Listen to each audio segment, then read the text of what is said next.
Bonjour à tous et bienvenue dans ce nouvel épisode du podcast des livres et des lettres. Aujourd'hui nous allons parler de mes 3 dernières lectures. Il y a eu un thriller glauque avec Le Chuchoteur, un roman contemporain d'une autrice américaine avec Le Silence des Repentis et un roman contemporain français avec Les Choses Humaines.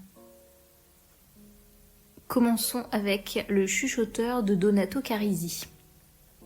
L'histoire débute avec la découverte de 5 petits bras gauches dans une clairière, coïncidant avec la disparition de 5 petites filles de la région. On suit alors Goran Gavila, criminologue, et son équipe d'enquêteurs, rapidement rejoint par Mila Vasquez, experte en affaires d'enlèvement d'enfants. Attention à ce roman qui aborde des sujets difficiles et potentiellement traumatisants, notamment des enlèvements d'enfants, des violences envers les enfants. Carisi, l'auteur, il va franchement avec les détails macabres, donc si vous êtes dérangé par ce genre de sujet, ne vous lancez pas dans ce livre. C'est un roman qui a reçu plusieurs prix, le prix SNCF du Polar européen en 2011 et également le prix des lecteurs du livre de poche catégorie policier en 2011. Et pour vous présenter un peu Donato Carisi, il est italien, il a 50 ans. Il est juriste de formation, spécialisé en criminologie et en sciences du comportement. Le Chuchoteur est son premier roman, il en a écrit 12 autres, et il a également réalisé des films, notamment La fille dans le brouillard en 2017, qui est d'ailleurs une adaptation d'un de ses propres livres. Pour revenir au Chuchoteur, j'ai été vraiment happée par cette lecture. Le côté glauque et glaçant est vraiment bien maîtrisé. Le rythme est soutenu, les révélations sont bien amenées. Je n'ai vu absolument aucun plot twist arriver. Alors, je ne suis pas une très grande lectrice de thrillers, j'en lis un de temps en temps. Ça explique peut-être que je sois moins à l'affût des indices et moins familière des procédés du genre. J'ai vraiment été surprise par tous les rebondissements qui ont été amenés. Il y en a littéralement jusqu'aux dernières pages, ce qui fait qu'on referme le livre avec vraiment une sueur froide dans le dos. J'ai déjà prévu de lire d'autres romans de Carisi au vu de la très bonne découverte qu'est Le Chuchoteur. Poursuivons avec Le Silence des Repentis de Kimi Cunningham Grant. Ce livre nous conte l'histoire de Cooper, un ancien militaire, et de sa fille de 8 ans, Finch. Tous deux vivent isolés dans les bois, quasiment sans contact avec l'extérieur. Les seules personnes finalement à savoir qu'ils sont là, c'est Jake, le meilleur ami de Cooper qui leur apporte des provisions chaque hiver, et Scotland, un voisin qui est décrit comme inquiétant. L'isolement de Cooper est volontaire, pour des raisons inconnues au début du roman. Leur petite vie bien cachée de tous risque d'être mise à mal puisque l'hiver débute et que Jake ne vient pas leur apporter les fameuses provisions. Le résumé se termine littéralement sur cette phrase. Sauf que cette année, Jake ne vient pas. À la suite, on retrouve quelques commentaires de journaux qui parlent notamment de tensions dramatiques remarquables concernant ce roman. Finalement, j'ai été complètement mise en défaut par cette notion de tension dramatique remarquable. Le fait que l'histoire parle d'un homme et de son enfant isolés en forêt, mais également de tensions dramatiques, je m'attendais à un roman proche de Suquan Island. Suquan Island, si vous connaissez pas, c'est un roman de David Vann qui parle d'un père et de son fils qui vivent seuls en forêt. Et là, pour le coup, si vous voulez vraiment de la tension dramatique et des rebondissements complètement inattendus, vous pouvez foncer. Je me rappelle encore l'état dans lequel j'étais quand j'ai terminé ce livre. Des années après, j'y repense. Et pour Le Silence des Repentis, je m'attendais un peu à ressentir la même chose à la lecture. Du coup, j'ai été déçue. Il y a effectivement des zones d'ombre. Pourquoi Cooper vit tout seul dans cette forêt? Pourquoi Jake n'est pas venu cet hiver? Pourquoi est-ce que Cooper est si méfiant envers le monde extérieur? On a les réponses à toutes ces questions disséminées au fur et à mesure du roman, mais ça n'a pas eu l'impact dramatique auquel je m'attendais. Je m'attendais à quelque chose de beaucoup plus poignant, de plus grandiose que ça. Ce livre est tout de même un bon roman s'il est lu en ayant les bonnes attentes. C'est une belle histoire, bien écrite. On est vraiment transporté dans l'hiver montagnard avec Cooper et Finch. Le thème de la famille est majeur, notamment la question de savoir jusqu'où on est capable d'aller pour ceux qu'on aime. C'est vraiment le thème principal du livre, les sacrifices pour sauver, protéger les êtres aimés. En conclusion, si vous cherchez un roman qui traite plutôt de la famille, des sacrifices qu'on peut faire pour les siens, Le silence des repentis sera une bonne lecture.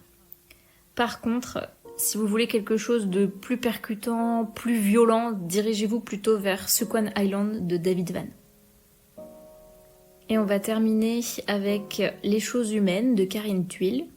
Alors ce roman parle des Farrell, qui sont une famille de pouvoir, avec Jean, qui est un journaliste politique très connu et très médiatisé.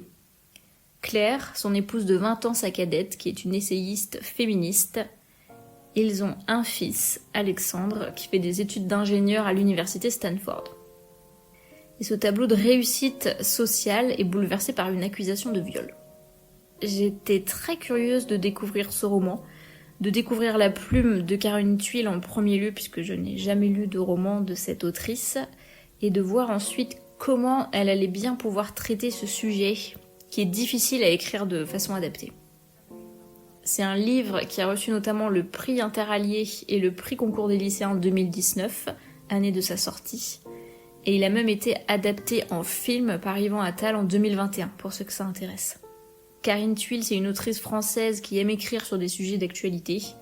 Ici, les violences faites aux femmes et le mouvement MeToo, mais elle a également traité de la radicalisation islamiste dans son roman La Décision. Concernant les choses humaines, ça a été une très bonne lecture. Le style de Karine Thuil est incisif, vivant. La première partie du roman monte en tension. On sent, et on le sait par le résumé, que quelque chose va se produire, mais c'est plus difficile que prévu pour en deviner les modalités exactes. Cette tension est vraiment très présente, ça en devient presque gênant de lire certains passages, tellement les personnages se mettent eux-mêmes dans un bourbier monstre. La seconde partie, après l'accusation de viol, est également passionnante. Je ne rentrerai pas dans les détails pour ne pas tout vous dévoiler de l'histoire, mais les thèmes du consentement, du patriarcat, de la notion de justice sont très bien abordés par l'autrice et je ne peux que vous conseiller ce roman si ce sont des sujets qui vous intéressent. Les choses humaines, très bon ouvrage pour rentrer dans l'univers de Karine Thuil et il donne vraiment très envie de découvrir le reste de ses œuvres. Et je propose de vous lire juste le début du 2e chapitre des choses humaines de Karine Thuil. Ça ne dévoile rien du tout de l'histoire. Durer. C'était le verbe qui contractait toutes les aliénations existentielles de Jean Farrell. Rester avec sa femme, conserver une bonne santé, vivre longtemps, quitter l'antenne le plus tard possible. À 70 ans, dont 40 à l'écran, il voyait arriver les jeunes loups de la télévision avec la férocité des vieux fauves qui, sous le masque atone, n'ont rien perdu de leur combativité. Son corps montrait quelques signes de faiblesse, mais il avait conservé un mental d'athlète et un esprit agile qui attaquait avec d'autant plus de violence que l'interlocuteur juvénile, en sous-estimant la vigueur, se trouvait rapidement renvoyé aux frontières de son insuffisance intellectuelle et de son arrogance. « J'ai une bonne nature », affirmait-il modestement à ceux qui lui demandaient le secret de sa forme. Chaque matin, il s'entraînait avec un coach dont il partageait les services avec une vedette de la chanson française. Il était également suivi par un nutritionniste adulé du tout Paris. Il pesait ses aliments, ne s'autorisait aucun écart et avait ses habitudes dans 2-3 restaurants de la capitale où se pressait le Paris médiatique. Son secret minceur, il l'avait divulgué dans la presse. Je ne rate jamais une occasion de sauter un repas. Une fois par an, il se rendait discrètement dans une clinique esthétique située à quelques mètres de ses locaux professionnels, rue de Ponthieu, dans le 8e arrondissement de Paris. Il avait déjà réalisé une lipoaspiration du cou et du ventre, une opération des paupières, un lifting léger, des séances de laser et des injections d'acide hyaluronique.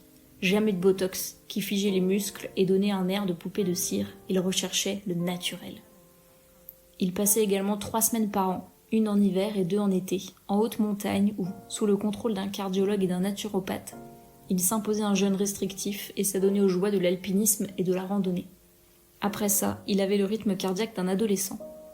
Il avait renoncé à la natation et résilié son abonnement à la piscine du Ritz, où, pendant des années, il avait eu la chance d'approcher les plus belles actrices, le vent de moralisation qui soufflait sur le monde politico-médiatique l'incitant à plus de prudence. Dans le contexte de délation instauré par les réseaux sociaux, il jouait la carte de la discrétion et de l'économie. J'ai vraiment adoré la façon d'écrire de Karine Thuil dans ce roman. C'est très vivant, c'est très bien écrit. Vraiment, je vous le conseille, si vous tente, foncez. J'espère que cet épisode vous a plu et on se retrouve très bientôt dans un nouvel épisode de Des livres et des lettres. À bientôt!